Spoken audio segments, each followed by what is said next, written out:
Sir అక్కడ hash tags trending అవుతున్నాయట, త్రిష జననాయకన్. అంటే నేను అది కూడా చూస్తున్నా. అవును, నేనే ముఖ్యమంత్రిని అవుతా అని త్రిష ఎప్పుడో చెప్పినటువంటి వీడియో ఒకటి వైరల్ అవుతుంది. ఆమెమో వాళ్ళ ఇంటికి కూడా వెళ్ళారు ఇప్పుడే. Vijay as a friend she can go. Whistle అన్నారు కదా, ఇప్పుడు విజిల్ బూదటం అనేది ఇక్కడ చాలా ఎక్కువగా ఉంది. సో ఫెస్టివ్ మూడ్, ఒక పండుగ వాతావరణం, ఒక సంచలనం అది ఉంది. పైగా అనూహ్యమైన అసాధారణమైన విజయం లభించింది కాబట్టి ఖచ్చితంగా ఆయనకు సన్నిహితులుగా ఉన్న వాళ్ళందరూ సంతోషిస్తారు కదా. ఇప్పటికే కథానాయకగా ఉన్న ఈమె కంటే ఇంకెవరు సంతోషిస్తారు? అయితే ముఖ్యమంత్రి అవుతా అన్నది ఇవన్నీ సంచలనానికి మన. అందుకనే ఇందాక నేను జయలలిత అనుకునే ప్రస్తావించింది, అది బాగా చేస్తున్నారు. ఆ అవకాశం ఉందా అంటే తమిళ రాజకీయాల్లోని వారు అంటే ఆయన తర్వాత రావడం అని. ఓకే, ఈయన వచ్చి ఎటువంటి విధానాలు తీసుకుంటాడంటే ఆయన నిజంగా చూస్తే రిజర్వ్డ్గా ఉన్నాడు పొద్దునుంచి. సినిమా నడ్డు అయినప్పటికీ దీనికోసం ఏదో అతిగా స్పందించి అవన్నీ ఏం చేయలేదు. ఒక్కసారి మటుకే తన ప్రచారంలో కూడా ఆ రకంగానే బిహేవ్ చేశాడు. అందుకే ఆయన సినిమాల్లో కూడా కొంచెం డిఫరెంట్గా ఉంటాయి. నిజానికి తన వయస్సు, తన అనుభవాన్ని మించినటువంటి ఒక సంయమనంతో ఒక నమ్మకం. అది వాళ్ళ నాన్న ఎస్ఏ చంద్రశేఖర్ గారు, ఆయన మంచి డైరెక్టర్, రైటర్. విజయ్ రాజకీయాల్లోకి వస్తాడని చాలాసార్లు చంద్రశేఖర్ ప్రకటించడము, ఈయన రాకపోవడం కూడా జరుగుతూ వచ్చింది. సో ఇప్పుడు కూడా ఈ విజయంలో ఇటు త్రిష, అటేమో ఎస్ఏ చంద్రశేఖర్ డైరెక్టర్, వాళ్ళిద్దరి పాత్ర చాలా ఎక్కువగా ఉంటుంది. వీళ్లకు సామాజిక స్పృహ కూడా ఉంది. ముఖ్యంగా చంద్రశేఖర్కి అవగాహన కూడా ఉంది తమిళనాడు సామాజిక చిత్రం.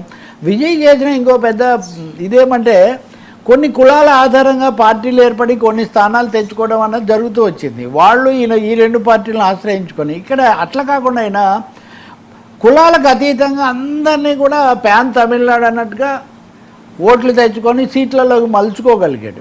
కాబట్టి ఇది చిన్న విషయం కాదు.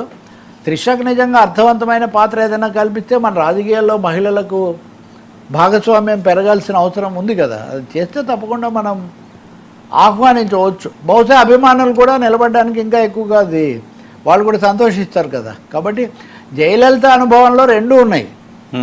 ఒకటి ఏటుకి ఎదురీది తనను బయటికి పంపించి తనను దింపేసినా కానీ ఎదురీది నిలబడింది ఆమె కేవలం వారసురాలుగానే కాదు, వేరే పోట్లాడి జానకిని ముఖ్యమంత్రిని చేస్తే కూడా ఆమెను సభలో ఓడించి ఆమె మళ్ళీ ముఖ్యమంత్రి అయ్యారు. కాబట్టి జయలలిత తన వాగ్దాటనండి, లేకపోతే జాతీయ స్థాయిలో నిర్వహించిన పాత్ర, వీటన్నిటి ద్వారా ఒక స్థానానికి వచ్చారు. బహుశా త్రిష కూడా ఏ రాజ్యసభకు పంపించడమో లేకపోతే రాజ్యాంగ పాత్ర ప్రజా ప్రాతినిధ్యమో కల్పించవచ్చు. క్యాబినెట్లో కూడా ముఖ్య పాత్ర చేయొచ్చు. అందుకే అంటే కొన్నిసార్లు ఢిల్లీకి పంపిస్తుంటారు, ఢిల్లీలో రిప్రజెంటేటివ్ ఉండాలని.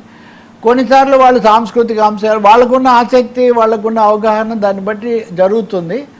ఆ విషయాన్ని మనం గౌరవంగా చూడాల్సింది, గౌరవంగా ఆసక్తిగా చూడాల్సిందే. సముచిత పాత్ర ఉంటే చాలా మంచిది. ఇంకా మహిళలు అందరు రావాల్సిన అవసరం ఉంది కదా. సినిమా వాళ్ళు రావటం, సినిమా రాజకీయాలు అన్నప్పుడు మహిళలు కాదా, ఎందుకు ఎంతసేపు హీరోల గురించే మనం ఆలోచించాలి. కాబట్టి విజయంలో జెడ్ అన్నప్పుడు త్రిష గురించిన చర్చ కూడా జరిగింది కదా. ఇవన్నీ కూడా భాగం ఉంది. కానీ వీటన్నిటికంటే ఆయన ఇచ్చిన వాగ్దానాలు, హామీలు, సమస్యలు ఎలా ఎదుర్కొంటారు, ఎలా పరిష్కరిస్తారు, దానికోసం ఎలా ముందుకు వెళ్తారు అన్నది చూడాలి. కొంత చర్చలు అవి కూడా ఆయన జరుపుతూ వచ్చారు అందరితోనే నేను విన్నాను. కాబట్టి అది చేయొచ్చు. సో టీవీలో త్రిషకు కీలక బాధ్యతలు ఇచ్చే అవకాశం కూడా లేకపోలేదు.